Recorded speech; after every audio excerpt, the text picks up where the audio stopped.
Welcome to Spenny and the Nets, episode 256. We are recording on Monday, but this will come out on Tuesday, which means it is draft day today in the NBA, and we get a real treat this Tuesday morning because we are joined by our part-time co-host who has been closer to a no-time co-host recently, my little brother and father to a recently turned 1-year-old puppy. Shout out to Teddy. Happy birthday, Tedster. Nick Shanman, welcome back to Spenny and the Nets. My brother. Hello, my brother. Hey, you never seen the movie Draft Day with Kevin Costner? Many times. I like that movie. It was cool. Did you watch it recently? No, but you just said Draft Day, and I thought of that movie with Kevin Costner, What's and what's the best line from that movie? I don't remember a single line from that movie. Vontae Mack, no matter what. End quote, period. P. Diddy was in that movie too, but we're not going to get into that. Nick, are you aware that you haven't hosted this show with me in close to 3 months? So I Yep. looked it up. I did a little homework. Episode 245 was the last show that you hosted, and it is episode 256. So since you've stopped hosting with me, the New York Knicks, who, for those listening, is the Brooklyn Nets' fierce crosstown rival, they went on one of the most dominant postseason runs in a while, and they finished by winning their first championship in 53 years. Any thoughts on both your absence from the pod and how that may have resulted in a Knicks title? You're saying, like, karmically, me not being on the podcast was the reason the Knicks won the championship. I'm not saying that. That's what people and the listeners and media members and just those familiar with Spenny and the Nets, that's what they're saying. I just want to say, we obviously are Knicks haters on this podcast. We did not want the Knicks to win. We have many friends who are Knicks fans. Do I want them to live happy, wholesome lives? Of course. Do I want them to get everything they want in this world and more? Yes. But I don't want the Knicks to win, and I don't care who is affected by it. But what really bothered me in this whole shenanigan of the Knicks winning is all of the Knicks fans who would get mad at Spencer and I for not just joining the bandwagon. And it was like people were surprised. They were like, but dude, you live in New York. Why don't you just root for the Knicks? That is not what a loyal fan does. You do not like sports if you are so easily able to switch teams just based on where you are and who's about to win. So, as a Nets fan, I'm not just going to say, I live in New York. Oh, yay! Another New York team won. That means you don't like sports. That means you're an effing P word and you shouldn't be able to watch any game ever. The last thing I'll say is ask AI, ask ChatGPT, ask Google if the Nets and Knicks are rivals. Because every Knicks fan wanted to say, oh, we're not really rivals. We should support each other. That's not true. We are in the same city. We are rivals. We moved to Brooklyn over the bridge of Manhattan. Did I support that move? No. Did it happen? Yes. We are crosstown rivals. Don't tell me we're not. You can't be a Knicks fan. You can't be a Jets and Giants fan. You can't be an Islanders and Rangers fan. You can't just like sports for the sake of it and say you're a diehard fan, okay? It's a specific team you have to follow if you want to be a sports person. So I have a few different ways I can go with this. Well, I think I'm going to start with this way. The funny thing with the Nets and the Knicks is we were never really great at the same time, right? That's always been a big factor. When the Knicks were good back in the day, the Nets weren't as good. Then the Nets got good early 2000s. Knicks got pretty bad. For me, the rivalry between the fan bases picked up when the Nets got Kevin Durant and Kyrie Irving because they chose Brooklyn over Madison Square Garden. That was, I think, 2018, 2019 was the year that decision went down. And all of a sudden, Knicks fans got very loud about how we'll always be little brother and we were never going to win a championship with the big three. And even if we did win a championship, who would care? Because it's the Nets. Well, they were right about two out of three things. One, yeah, we recognize that we're little brother. We get it. There are more Knicks fans than Nets fans. I don't think Nick and I have ever come on this podcast and debated that. And two, yeah, they were also right. We didn't win the championship. It got fucked up for obviously all the reasons it got fucked up for. And now 6 years later, after that 2021 season where the Nets lost to the Bucks, the Knicks are, I guess that's 5 years later, the Knicks are hoisting the Larry O'Brien trophy and we are in the dumps. But for me, that was when the rivalry picked up because they did not STFU that entire tenure. And then when the Nets fell apart and broke down, Knicks fans were so loud. Oh, we thought you were going to win multiple championships. Oh, what happened? So I think for me, Nick, that was my fuel in rooting so hard against this team because of all the shit they talked when we were close, close-ish to those championship aspirations. And we've been so shitty for the past 3 or 4 seasons. And then they went on this historic run with, and I want to point this out. This Knicks team as a whole was ridiculous. I spoke about this in length with Corey Cantor last week, but Jalen Brunson, as great as he is as a player, he's not Michael Jordan. He's not Kobe Bryant. He had 4 really inefficient games before popping off for 45 in game five. But the way this roster was constructed, like kudos to Leon Rose, unbelievable. But for me, they talked so much shit when we had the big three, and that's why I was so mad throughout this playoff run. They also we made these trades or dropped these players, but they now have Mikal Bridges and Landry Shamet, who just a few years ago were both in Nets uniforms. Mikal Bridges, you know what bothered me the most? I'm happy for Brunson. I think Brunson's incredible. I think he deserves it. I love OG Anunoby, one of the best playoff performances I've ever seen in my 31 years on this planet. Mikal Bridges did what he always does, and he disappears in the fourth quarter. He has a couple games in the playoffs with 2 points or 6 points. Mikal Bridges did nothing, and this man is crying at the end when he wins a championship. I was like, you know what? I'll be happy for every player on this Knicks team except Mikal Bridges because he did exactly in New York, well, I guess in Manhattan, what he did in Brooklyn, which was fold when it matters most. And then Landry Shamet goes from doing absolutely nothing in Brooklyn to That's being, not that's not true. He what did did he not do do? nothing. Nick, that 2021 playoff run, he was our third best scorer because Kyrie went down with the injury. Harden was playing on one hamstring. You don't remember our offense was Kevin Durant, Jeff Green, and Landry Shamet. So Okay, and he now he's the best three-point shooter in the East, like the most efficient shooter. So sure, he had a he's a good good player. run, and now he is his playoffs obviously weren't as good as his regular season, but was freaking knocked down from three. So that's I'm just saying that adds to the rivalry. When you have two players and former Nets players, Landry Shamet and Mikal Bridges, now part of this championship team. But I know the Knicks were last week. We can move on. Well, so yeah, I don't give a shit about Mikal Bridges. I did want to go back to one point you made about people saying you can root for both teams. Do you want to comment about our father? I think it's every father. I think No. every father from Long Island and New York that now lives in New Jersey claims that they could be both a Knicks and a Nets fan. Okay, that's all we're gonna say. Our father, Kevin, we love him greatly. Stand-up comedian. So I'm gonna start to R.I.P. promote RIP who? He's alive. He's alive and well. I'm going to start to promote some of our dad's shows. He performs stand-up comedy in and around New Jersey and New York. He was a New York Knicks fan up until he moved to Jersey, started raising me and Nick. He taught us, he bought Nets season tickets and we started going to games. We were 9-7 essentially. And he made us into Nets fans. And he rooted for the Nets up until, I guess, this year when he decided because the Knicks are good, he is going to return back to the Knicks. And then after the season, he claimed that he can be a fan of both teams. And Nick, according to your logic about those fans being, quote, P words, I think you called them, that is unacceptable. So Me, I are you calling our dad a P word? I mean, listen, our dad is an amazing man and father and husband and brother. He's not a huge sports guy. I don't think he watched an NBA game all season until the Knicks were in the championship. And then, listen, we can get a little heartfelt. Our grandfather, Grandpa Joe, was a diehard Knicks fan.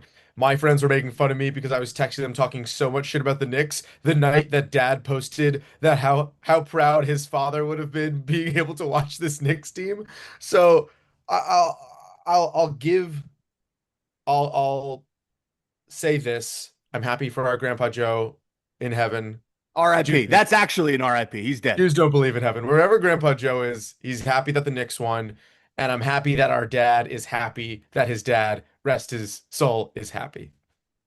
Well said. Just want to clarify for all the listeners out there, our father Kevin still alive, very healthy. Our grandpa Joe died about 15 years ago, not as healthy. Um, okay. The last thing I'll say, and then we're moving on because we've already spent too much time on this Knicks team. The parade looked insane. I read that 2 million people were in New York City for the parade. I'm happy for all the diehard loyal fans who attended, not as happy for the fair weather fans who just jumped on the bandwagon to go get shit faced for a day in New York City.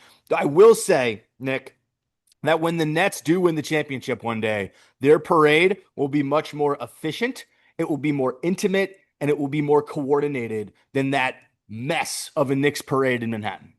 Are you just saying it'll be smaller? I did not say those words. I said more intimate. I said more efficient and coordinated. Thank you.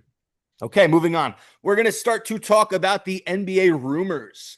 And we had some pretty big news, Nick.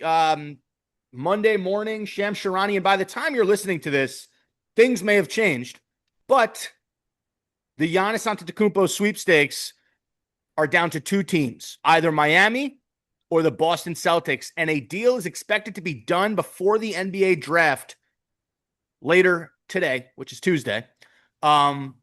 Which trade would you prefer to see happen? And mind you, they're going to be drastically different trades. As Shams Charania reported, if it's Boston, it's going to be centered around Jaylen Brown. It's going to be a lot less pieces.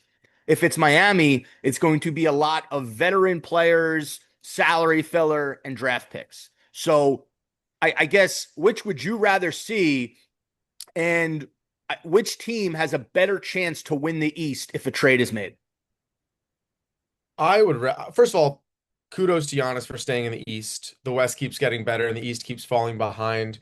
As you saw in these playoffs, there were so many better Western teams than Eastern teams, which is part of the reason the Knicks kind of skated to the championship. Anyway, I hate the Celtics, not as much as I hate the Knicks, but I would prefer him to go to the Heat.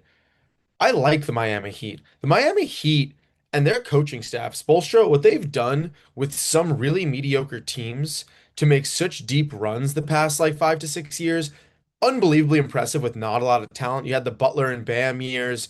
You had Duncan Robinson on that team a while back when he was shooting the best he's ever shot until this year on the Pistons crushed it. I love this young guy Hawkes. I think they got a lot of promise and they've always been well disciplined. I think a guy like Giannis could actually give them enough talent to combine the way they're coached with the talent of the players and put them in a championship contention position. I also would just much rather see the Heat win than another Celtics win. As much as I do love Jaylen Brown, I'd love to see Jaylen Brown leave. I don't think the Celtics need to be blown up as much as the Heat do. I think if the Celtics got past that Sixers series this year, that's a whole nother story of what could happen in this playoffs. So with a healthy Tatum and a healthy Brown, whoever they have, Peyton Pritchard getting better and better, Derek White, I like that team. I think the Heat need it more. I think the Heat can build pieces around Giannis better. So I like that Heat decision over the Celtics. Yeah, I think I'd rather see him in a Heat jersey. Like, obviously, you mentioned the Butler out of bio years, but Antetokounmpo would be the best Heat player since LeBron James, in my opinion. And LeBron James left the Heat in what, 20, was it 2012, 2013 was when he went to Cleveland? Must have been 14 because he won it Yeah. in 13 or 13, yeah. Okay. 15. So yeah, he would Giannis would be the best Heat player in the last decade. And obviously he's better than Jimmy Butler. I think most people would agree with that. Um, I kind of agree with you that Boston doesn't need to make a drastic change. I think their big miss was acquiring Vucevic last year and then Vucevic not being playable in that Philadelphia series, not getting a lot of time. They haven't been the same since they lost Horford 2 years ago, right? Horford was such Cornette an and Cornette. and Luke Cornett. So they need to fix their front court more so than their back court.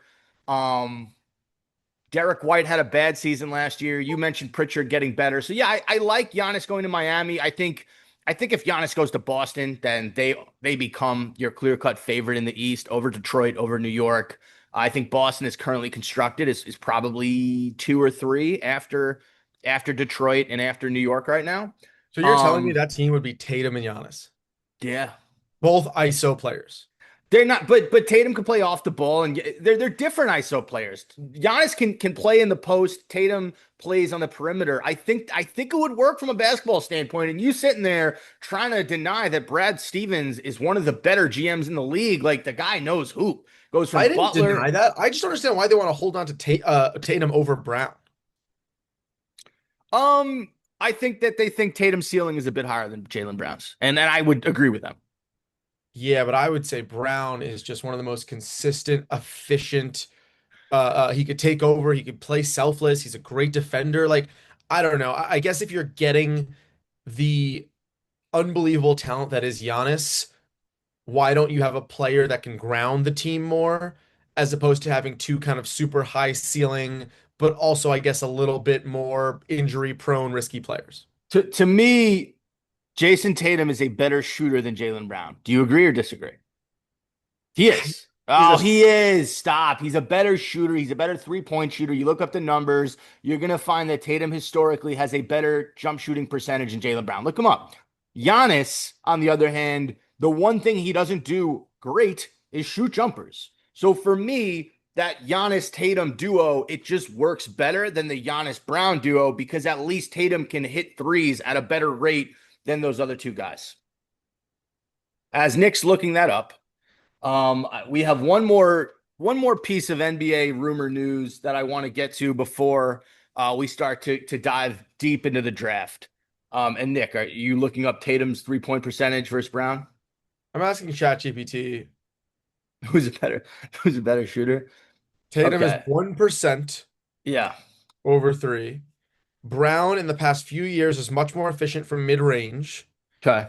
Finisher and physical downhill scorer is Brown. Yeah. Better pure shooter and overall offensive player is Tatum. Okay. All right. That's fair. This next bit of news relates to your Brooklyn Nets. So for the rest of this podcast, it's going to be we're going to talk Brooklyn Nets, we're going to talk NBA draft, and then me and Nick are going to mock draft the first 15 picks to close out the show. So the draft talk is coming, guys. I talked about this in length with Corey Cantor, who was our guest on the show last week. Austin Reeves. Austin Reeves is the new hot commodity in the free agent market. The Nets have a lot of cap space. Nick, how would you feel about Sean Marks giving Austin Reeves a massive deal and making him, Michael Porter Jr., Jaeger Joman, and whoever the Nets take in this draft as the core of their roster? That's tough because I love Austin Reeves, like one of the most fun players in the league to watch, but he's the third guy on a mid-tier Western Conference team. So like I would love that from a pure I love Austin Reeves. I want to watch him play. This team will be super fun. But if you're telling me the core of Michael Porter Jr., Austin Reeves, and Jaeger Joman is the future, I think you're pooping out of your face. Well, listen. You got to start somewhere, right? Before the Nets got KD and Kyrie and all them, it was D'Angelo Russell, Dinwiddie, Karis LeVert, Jared Allen.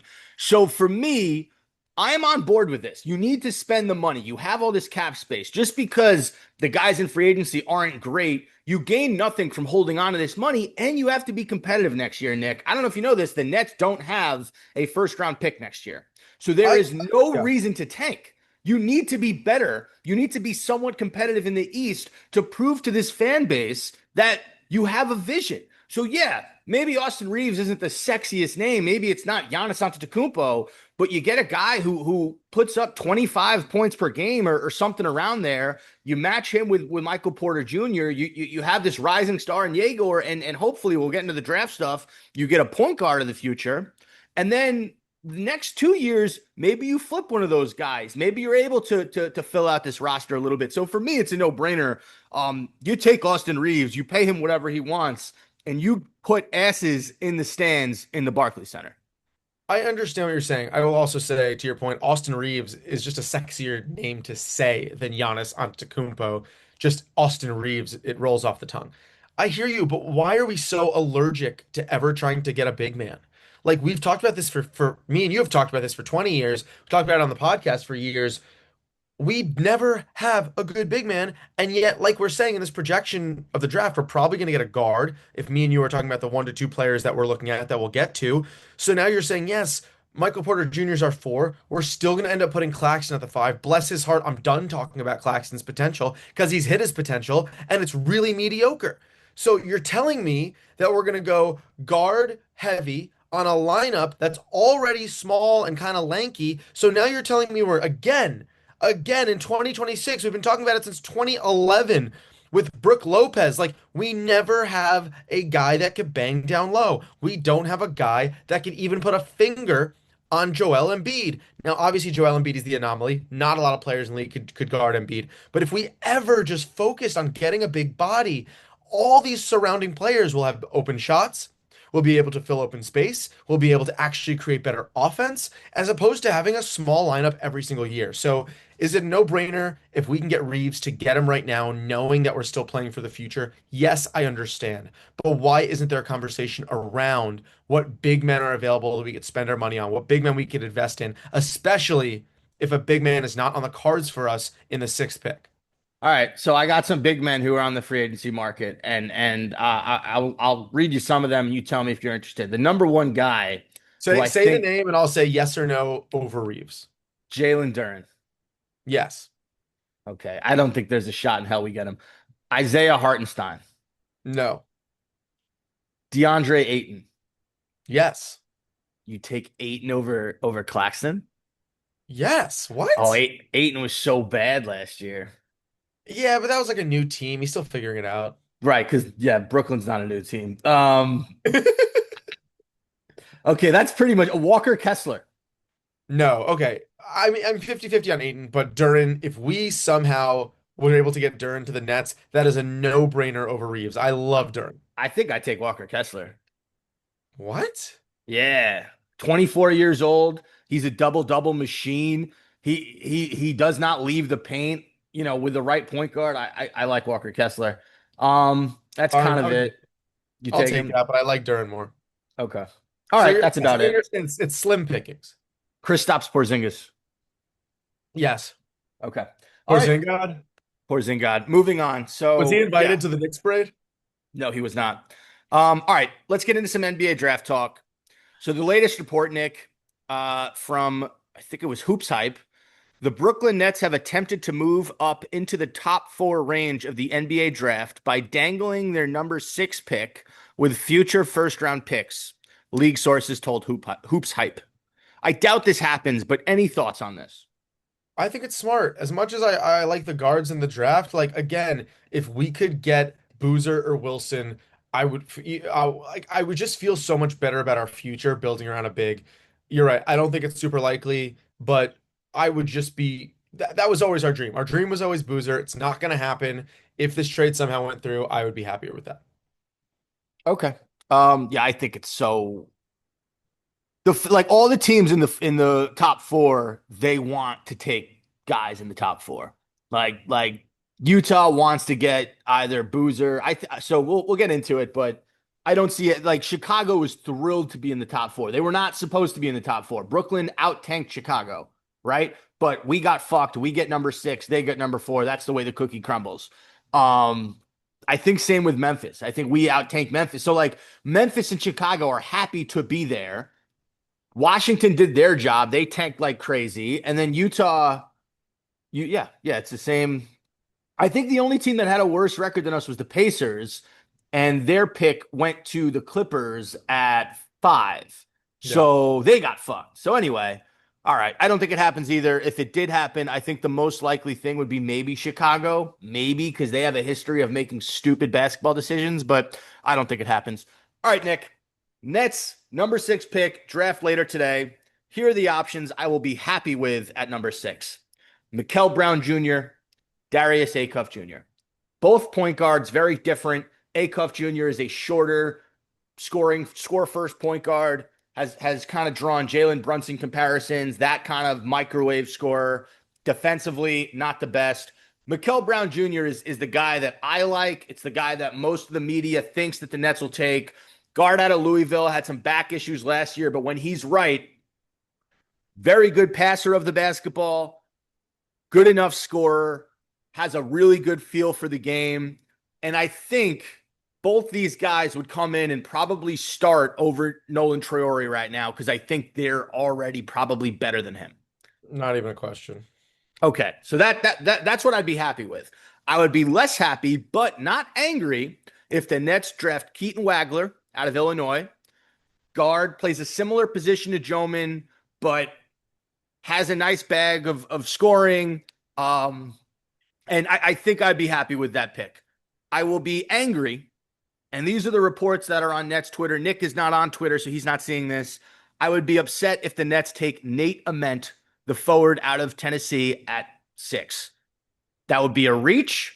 Nate Ament was a guy who, before the season started, was being ranked pretty high, had a bad injury. I think midway through the season, I actually was watching that game. He got hurt, did not perform up to the standard that I think scouts thought he would perform in college.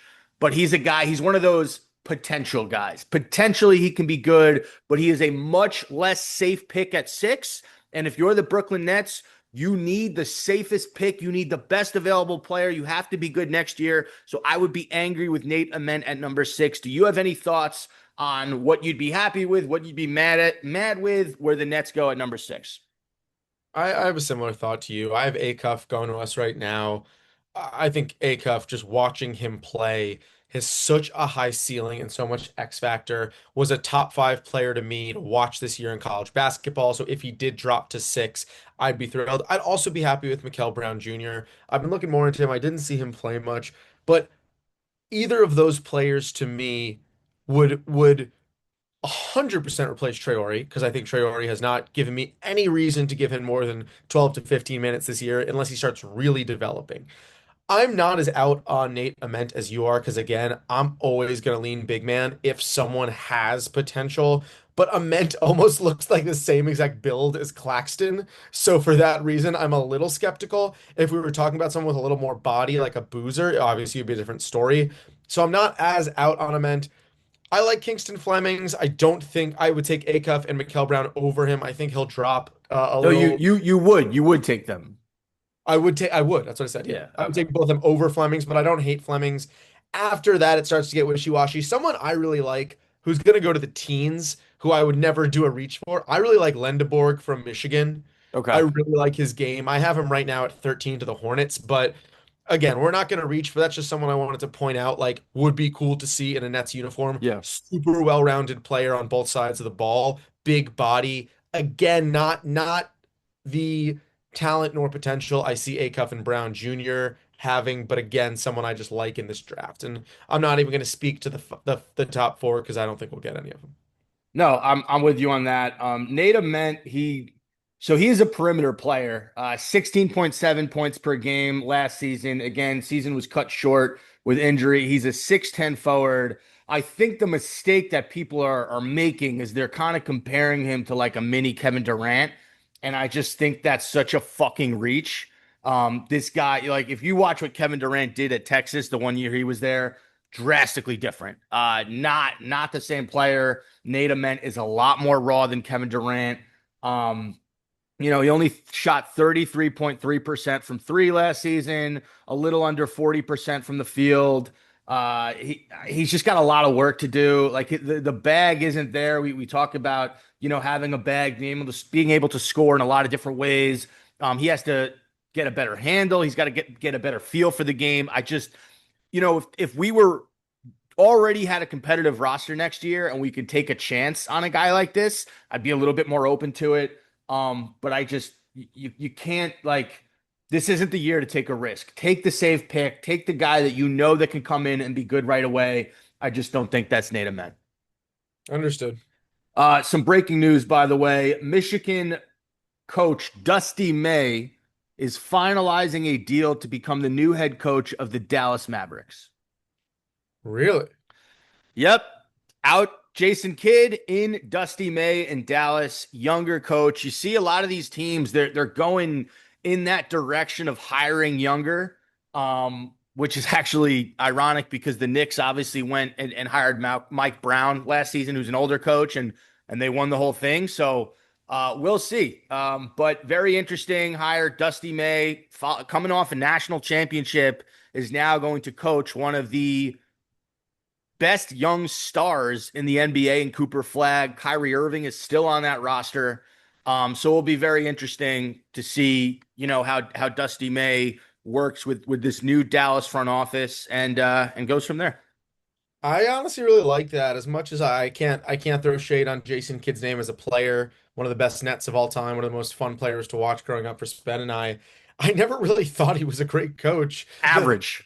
The best coaching move he ever did was pretend to drop his water so that he can get a timeout called when he didn't have any timeouts left. Shout out to Tyshawn Taylor, former guest on the pod. Brilliant, brilliant, brilliant play by Jason Kidd. So using his bald noggin there, but besides that, I'm not surprised. I was genuinely surprised the last few years that he was still coaching, especially in Dallas, given the talent they have. So cool, excited to see what they do there. He gets no credit for that championship run with Luca and Kyrie for me. Like I don't give him any credit because that team was built on isolation basketball and Luca and Kyrie popping off every single game. I don't think that required a lick of coaching, and he got out coached in the championship against Missoula and those Boston Celtics. I want to say in 2023, 2024, right? Was that the year? Yeah. Because it was them, it was OKC, and then it was the Knicks. Um,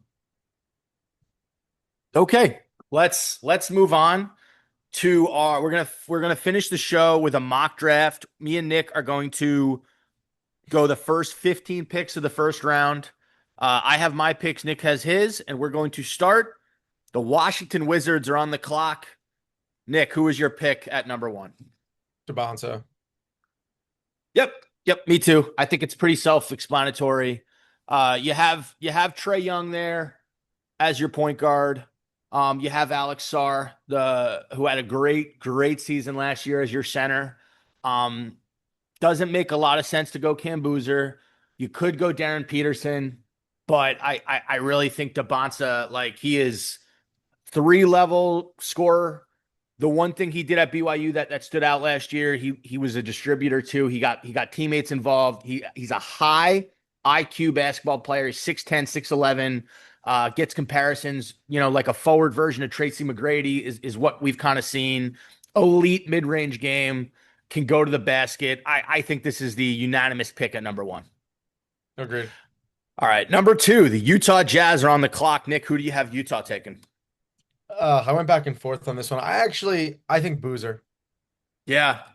Yeah, I think I agree with you. Which puts them in a sticky situation because obviously Lauri Markkanen was their best player last year. You have Walker Kessler, I think he's an unrestricted free agent, if I'm not mistaken. Let's see. But I don't mind Walker, the yeah. Oh no, Boozer he's restricted Markkanen. free agent. So what'd I you don't say? mind. I don't mind Boozer Markkanen in tangent. I kind of like that. Sure. But then you can't sign Walker Kessler. Yeah, then he's gone. Yes, Then agreed. he's gone. Yeah, I think if you're Danny Ainge, you took Ace Bailey last year. Ace Bailey did not really want to be in Utah, but you took him. He had an up and down rookie campaign, kind of a forgotten rookie last year just because of how good Cooper Flagg and Dylan Harper and Con Knipple played throughout the season. Utah was also So terrible. Nobody watched them. yeah, Utah was a bad team. So, I think Ace Bailey will be better in year two. But in terms of like the headache and some of the controversy that you're hearing out of the camp with Darren Peterson, I think it just makes sense if you're Danny Ainge to go Cam Boozer with this pick. So then that brings us to number three. I'm assuming you have Darren Peterson at number three. I do, and I actually kind of like Darren Peterson filling in that like th 2 or 3 spot in To the Memphis. Grizzlies, by the way, to the Memphis Grizzlies. The Grizzlies. Everyone's always out on Peterson and saying he might be like, he'd still be solid, but maybe more of a bust, maybe more of like a Wiggins or that type of player that never kind of hits that like all-star potential. But like, I don't know. I think if he's on a team with the Grizzlies that have a lot of big mouths and big names and he fills in that spot and he's just efficient, I do think he could be a great addition to a team. Was Andrew Wiggins he was the number one pick of the 2014 draft to the And I'm Cavs. not throwing, I like Wiggins, but Wiggins is what? He's been an all-star once, if that Yeah. has. Hey, champion. But no, I get what you're saying. He's also just also quiet. Yeah, he's been an all-star one year, 2022 Wiggins when he Yeah. won with. Uh, Darren Peterson's the perfect pick for the Grizzlies at this. I mean, if Boozer's there, it's Boozer. If Peterson's there, it's Peterson. But you get handed a guy who's going to has a lot of hype out of college. They're going to get the keys to this team pretty quickly. Like the Grizzlies just got rid of Jaren Jackson Jr. John Morant is on his way out. Desmond Bane got traded a few years ago. They're doing a complete overhaul of this roster. And this is the perfect opportunity for a guy like Darren Peterson, who has some doubters, to come in and just absolutely win games for this team right off the bat. I watched a good amount of Darren Peterson and AJ DeBonsa in college this season, and some of the shots that Darren Peterson was able to get off and put in the basket are NBA difficulty shots. I'm talking catch and release, quick catch and release, off the dribble. In terms of pure scoring, and then I love AJ DeBonsa. He is not as good of a shooter as Darren Peterson was, at least when I saw him. So I think this is a great pick for Memphis. Again, I think out of these top three picks, I think Darren Peterson has the most doubters. I think people view Boozer and DeBonsa as safer picks, but I also think Darren Peterson might have the highest ceiling out of these three guys. All right, so we're in lockstep. I think we're going to be in lockstep on 4-2. Chicago, Caleb Wilson. Yeah, it's no brainer. It Yeah. falls off after that. Obviously, wrist injury limited Caleb Wilson at North Carolina, but when he played, athletic, probably the most athletic dude in this draft, can hit the mid-range, can get to those 50-50 balls, pretty good on the glass. I think if he can get better in one area, I think it'd be his three-point shooting. I just want to see his stats from UNC. Let's see. Stats. 19.8 points per game, 9.4 rebounds per game. He was a 26% three-point shooter, percentage-wise. So that's an area of improvement for him. Okay, so we're in lockstep on the first four. I think 5 to 15, it's going to vary. Who do you have the Los Angeles Clippers taking at number 5? Your boy, Nate Ament. Do you really? Yeah, I think they're going to take a risk. I think they see a little bit ceiling. Sometimes the players who haven't seen a lot of hardwood are the players that get drafted because you're kind of like misconstrued in your head all the hype around them going into the season. You didn't see them play a lot. Boom, big body, getting a lot of hype around him, and I think the Clippers could use a better big. Okay, so we have Chicago taking Caleb Wilson at 4. You have the Clippers taking Nate Amen at 5. I have the Clippers taking Keaton Wagler out of Illinois at 5. I don't think they're going to take another point guard. It doesn't make sense. They have Darius Garland. You made that trade. Garland is your point guard of the future. You wouldn't have traded Harden for Garland if you didn't believe in Garland. So I don't think they're going to look at Mikal Brown Jr. and Darius Acuff. Nate Ament, it makes sense from that perspective. I like Keaton Wagler a little bit more. You get a bigger guard. I think Wagler's 6'5", I want to say, and you bring him in. And that's your backcourt of the future. Him and Darius Garland.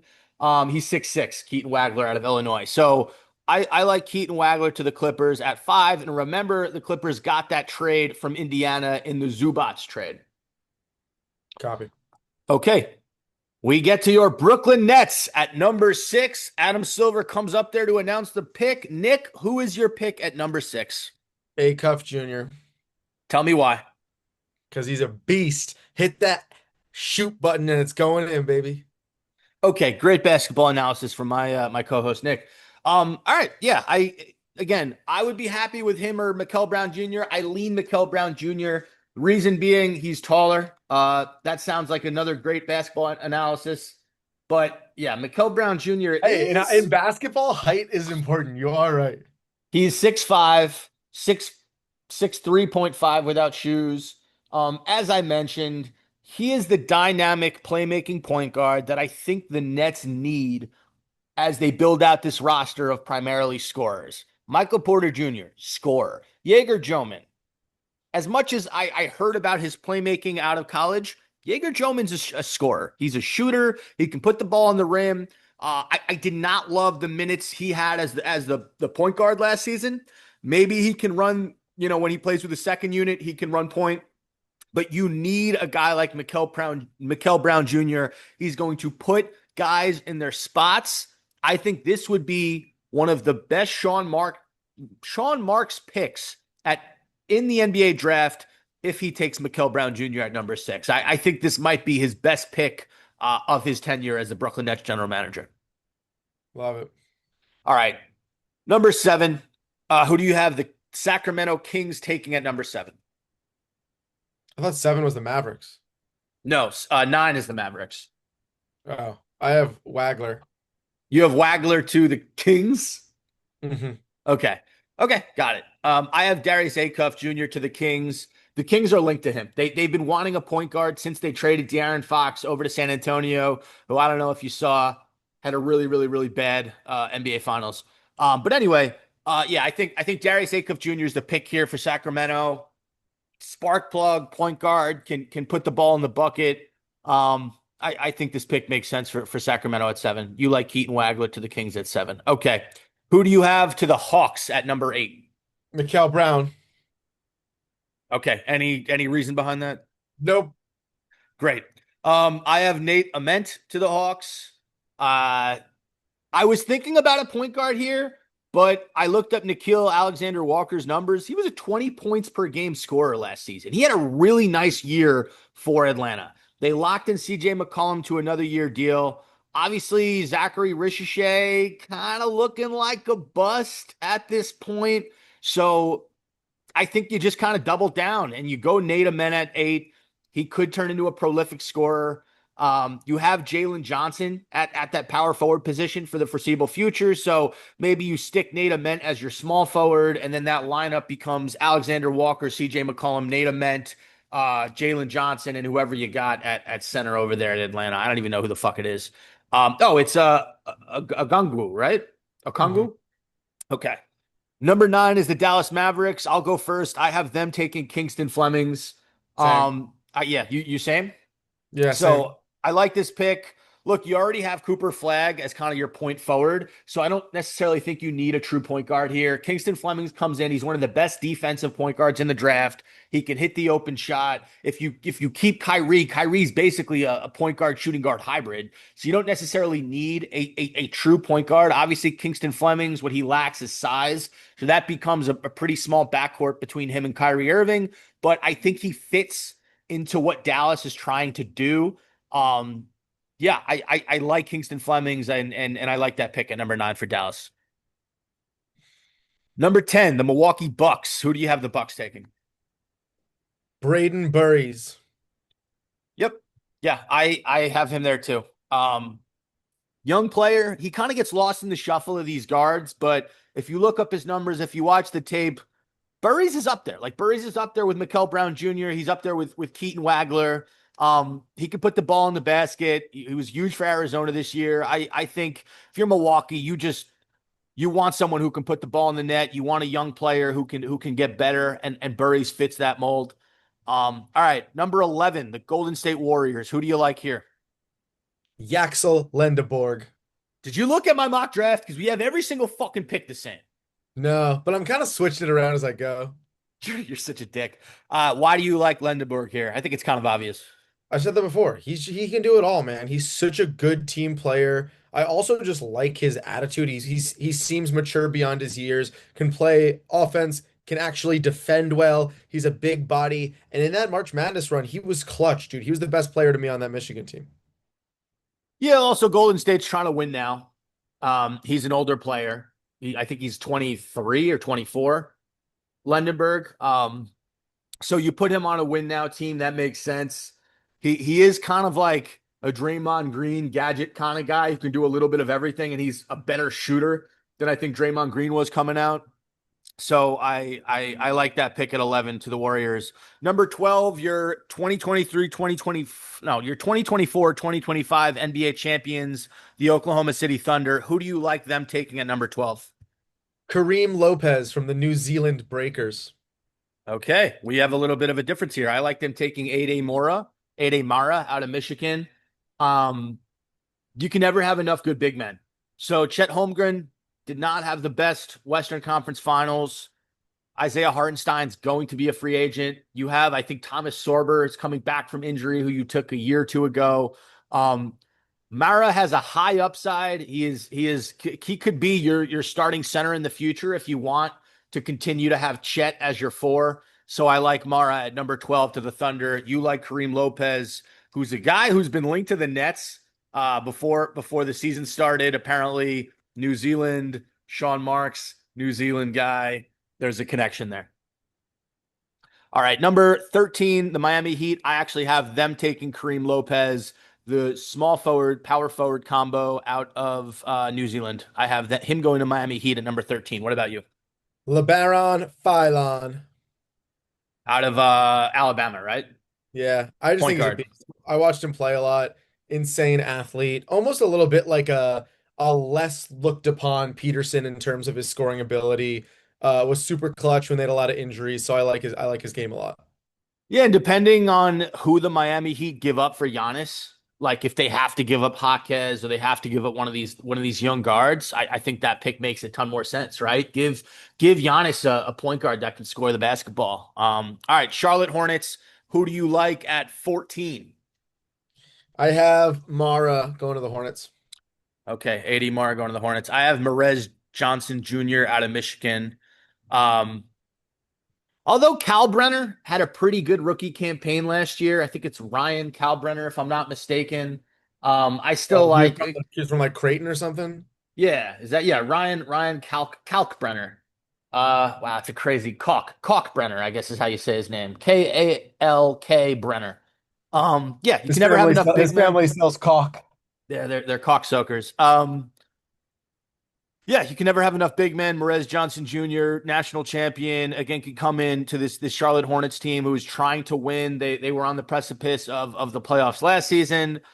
You bring in a Johnson Jr. to shore up that front court with Cal Kalkbrenner.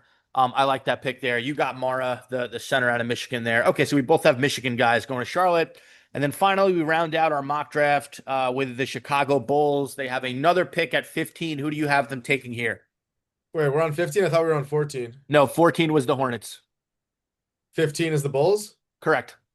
Oh, well, I'm confused then, but I'm between Morez Johnson Jr. and Hans Steinbeck.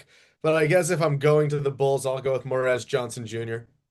Got it. I have Hans Steinbeck at 15 of the Bulls.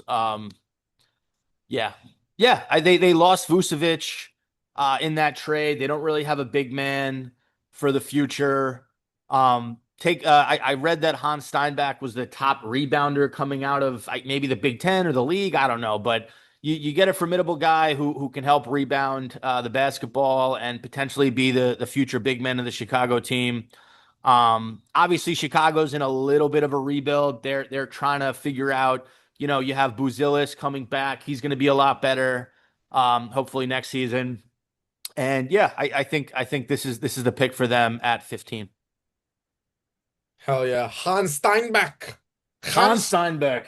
All right. Well, that does it for episode 256 of Spenny and the Nets. I want to thank our part-time co-host Nick for jumping on. Um, every Nets fan, lock in for this NBA draft. Look, whatever happens, obviously we're gonna react. We're gonna have our opinions, but no one's gonna know shit until summer league starts and then until the NBA season starts. So just everything with a grain of salt. You have to, as much as I've disagreed with some of the decisions Sean Marks has made, as much as I think that maybe the Nets should go in a different direction in the front office at this stage in the game. If he is going to make the pick at number 6 as a fan, you have to support it. You have to be excited for it. And I mean, I guess you don't have to be excited for it, but just my message is, as bad as things have gotten for this organization, you They can always get worse. it can get worse, but you always have to be somewhat optimistic when you have a top 6, top 7, top 8 pick. Look at what Jaeger Joman did in his rookie season. I think on all accounts, people would grade his rookie year as a success. If the Nets go 2 for 2 with number 8 last year, number 6 this year, that becomes the core of our future. So strap in and go Nets. Nick, any final words for the listeners out there? Just want to say happy birthday to Marty Stess, longtime listener. So we appreciate you. Happy birthday, Marty Stess, and shout out to you for being a slightly bigger Nets fan than our dad, whose birthday is not till August. So he will not get any shout outs for the rest of this episode, which ends now. Bye bye.